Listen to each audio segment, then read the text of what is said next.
नमस्कार. आमरस आणि धोंडे बनवलेले आहेत. सर्वात प्रथम आपण धोंडे कसं बनवायचं ते बघूया.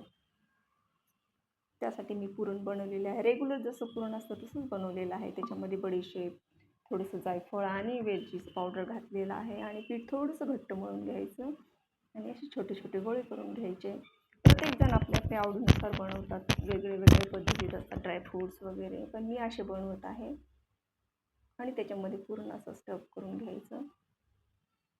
आपल्याला जेवढं पुरण आवडतं तेवढं मध्ये आतमध्ये स्टफ करायचं. हे बघा, अशा प्रकारे बंद करून घ्यायचं व्यवस्थित. छोटी मोठी साईजची कशीही बनवू शकतो आपण. अधिक मास असल्यामुळे कोणी असे धोंडे बनवले कमेंट करून सांगा नक्की. हे बघा, अशा प्रकारे मी बनवून घेतलेले आहेत. आणि तेल तापत ठेवलेलं आहे. मंद आचेवर असे तळून घ्यायचं. गोल्डन होईपर्यंत तळून घ्यायचे. अधिक मासमध्ये मान असतो धोंडे बनवायचा. काय माहीत कोण्या साईडला वेगळ्या पद्धतीत बनवत असतील, पण मी माझी पद्धत दाखवत आहे.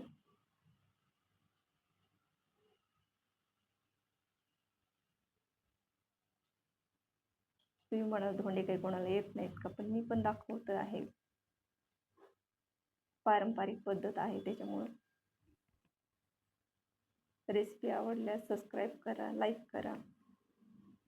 हे बघा, अशा प्रकारे तळून झालेले